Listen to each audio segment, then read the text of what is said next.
Hey guys, welcome to my online सी। मेरा नाम है देव। आज के इस वीडियो में हम लोग बात करने वाले income tax on the credit card limit. जी हाँ, तो हम सभी लोग यहाँ पे क्रेडिट कार्ड तो काफ़ी यूज़ करते हैं, लेकिन उसके ऊपर इनकम टैक्स डिपार्टमेंट कभी भी आपको नोटिस भेज सकता है। क्यों भेज सकता है, कब भेजेगा, क्या करना है, कैसे करना है, सारी जानकारी इस वीडियो के अंदर आपको मिलेगी। तो गाइस, वीडियो को शुरू करने से पहले बताना चाहूंगा, अगर आप अपनी इनकम टैक्स रिटर्न एक एक्सपर्ट के थ्रू फाइल करवाना चाहते हैं तो सिंपली आपको लिंक डिस्क्रिप्शन बॉक्स में मिल जाएगी। तो चलिए गाइस, शुरू करते हैं। सबसे पहले बात करते हैं कि आपका जो बैंक होता है, जो क्रेडिट कार्ड कंपनी होती है बेसिकली, जो वो रिपोर्टिंग कब करती है इनकम टैक्स डिपार्टमेंट को। तो देखिए, मैंने आपको पहले वाले कई वीडियोस के अंदर बता रखा है कि जो भी बैंक्स वगैरह होते हैं वो एसएफटी बेस्ड है, जिसको स्टेटमेंट ऑफ फाइनेंशियल ट्रांजैक्शन कहा जाता है।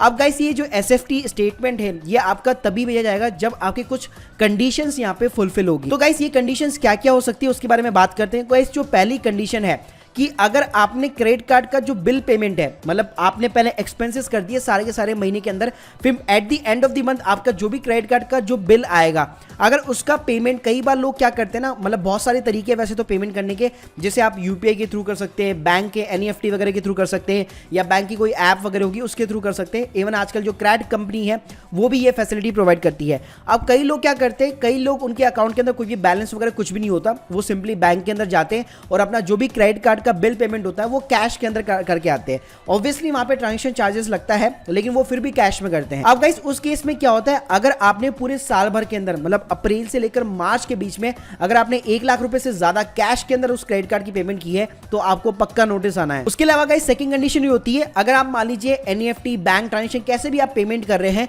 अगर आपने पूरे साल भर के अंदर 10 लाख से ज्यादा की बेसिकली अगर आपने पेमेंट की है तो बैंक क्या करेगा, उसको आपका एसएफटी बना के डिपार्टमेंट को यहाँ पे सेंड आउट कर देता है। फिर गाइस, तीसरी कंडीशन ये आती है, जो क्रेडिट कार्ड होती है, वैसे तो देखिए आजकल जो लिमिट है वो काफी ज्यादा इंक्रीमेंटल होके आती है, मतलब कई क्रेडिट कार्ड की लिमिट 4 लाख 5 लाख तक भी यहाँ पे इंक्रीमेंट हो जाती है, जो अच्छे खासे वाले कार्ड्स होते हैं। सो गाइस, चाहे कोई सा भी कार्ड क्यों ना हो, अगर आप मान लीजिए 2 लाख रुपए के ऊपर पेमेंट कर रहे हैं, मतलब किसी भी क्रेडिट कार्ड से आप 2 लाख के ऊपर पेमेंट कर रहे हैं बेसिकली, तो उसकी जो रिपोर्टिंग है यहाँ पे आईटी डिपार्टमेंट को होती है। तो गाइस, ये मैंने जो 3 कंडीशन बताई यहाँ पे, बस मैंने आपको ये बताया कि इनकम टैक्स डिपार्टमेंट, मतलब जो बैंक है वो बेसिकली यहाँ पे इनकम टैक्स डिपार्टमेंट को रिपोर्टिंग करता है। अब आपको नोटिस आएगा या नहीं आएगा वो मैं आपको नीचे वाली कंडीशंस में बताऊंगा। तो गाइस, अब बात करते हैं कि क्या ऐसी मिस्टेक है जो आप अपने क्रेडिट कार्ड के साथ में करते हैं और जिससे आपको इनकम टैक्स का यहाँ पे नोटिस आ सकता है। गाइस, पहली चीज, क्रेडिट कार्ड बेसिकली एक्सपेंसेस करने के लिए, मतलब आपकी जितनी इनकम नहीं है उससे ज्यादा आप एक्सपेंसेस कर रहे हैं। तो चलिए इसके ऊपर मैं आपको लाइव केस स्टडी बताता हूँ। जैसे दिल्ली का एक बंदा था जिसको 2013 के अंदर यहाँ पे नोटिस मिला था। वो बंदा क्या करता था, उसका जो एचडीएफसी का क्रेडिट कार्ड था उसके ऊपर यहाँ पे उसको पॉइंट्स मिलते थे।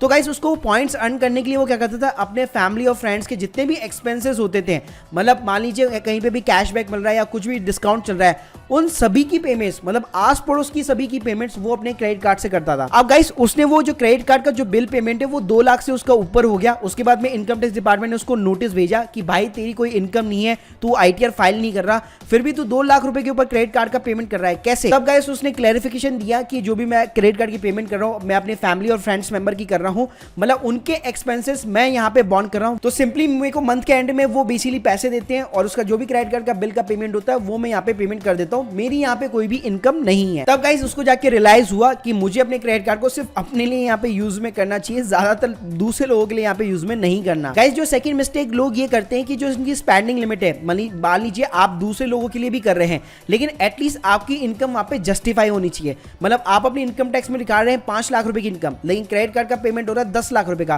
तो यहाँ पे कोई भी जस्टिफिकेशन आप लोग प्रोवाइड नहीं कर सकते। तो गाइस, अगर आप प्रॉपर तरीके से अपनी इनकम टैक्स रिटर्न फाइल कर रहे हैं, उसके अंदर जितनी इनकम दिखा रहे हैं उसी के अंडर में अगर आप क्रेडिट कार्ड का स्पेंडिंग कर रहे हैं तो यहाँ पे घबराने वाली बात नहीं है। तीसरी गाइस, लोग गलती ये करते हैं, अपना जो पर्सनल क्रेडिट कार्ड होता है वो कभी कभार वो बिजनेस के लिए भी यूज कर लेते हैं, क्योंकि बिजनेस में मान लीजिए कई सारे एक्सपेंसेस होते हैं। मान लीजिए आपको ऑनलाइन कुछ कंप्यूटर, लैपटॉप, टेबल्स वगैरह कुछ भी परचेज करना है, तो आप मान लीजिए अगर रेगुलर क्रेडिट कार्ड से आप पेमेंट कर रहे हैं, अपने पर्सनल क्रेडिट कार्ड को बिजनेस के लिए यूज में ले रहे हैं, तो गाइस, बिजनेस के जो क्रेडिट कार्ड होते हैं उनकी पूरी कैटेगरी अलग होती है, वो कॉर्पोरेट क्रेडिट कार्ड कहलाते हैं। जो पर्सनल क्रेडिट कार्ड होते हैं उनकी कैटेगरीज पूरी अलग होती है।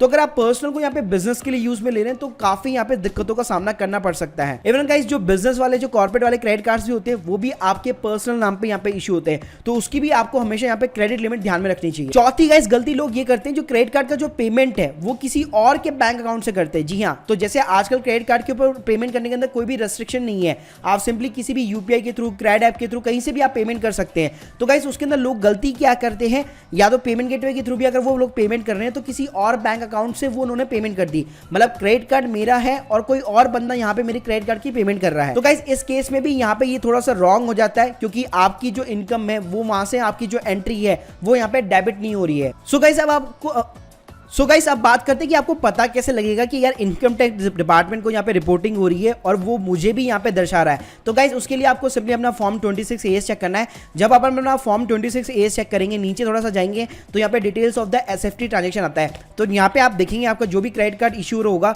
उसने यहाँ पे उसकी रिपोर्टिंग कर रखी होगी। अब बात करते हैं गाइस कि इनकम टैक्स कैसे लगता है क्रेडिट कार्ड के ऊपर। तो देखिए बेसिकली क्रेडिट कार्ड जो है वो आपका एक्सपेंसेस करने के लिए बना है, तो इनकम टैक्स नॉर्मली आपकी इनकम के ऊपर लगता है। तो अगर मैं एक इंडिविजुअल के पॉइंट ऑफ व्यू से बात करूं तो मान लीजिए कोई सैलरी वाला बंदा है और वो अपने क्रेडिट कार्ड का एक्सपेंसेस कर रहा है, मतलब इनकम उसके बैंक अकाउंट के अंदर डेबिट हो रही है और जैसे क्रेडिट कार्ड का मंथ के एंड में बिल आता है तो वही चीज उसके अकाउंट से यहाँ पे डेबिट हो रही है। तो गाइस अगर मान लीजिए इनकम भी आपकी आ रही है उतनी ही और उतने ही रेशो के अंदर आप अपना क्रेडिट कार्ड का एक्सपेंसेस भी कर रहे हैं सेम बैंक अकाउंट से या किसी और बैंक अकाउंट से, तो बेसिकली वहां पे कोई भी दिक्कत वाली बात नहीं है। आपका जो इनकम टैक्स लगेगा वो ऑब्वियसली आपकी इनकम के ऊपर लगेगा।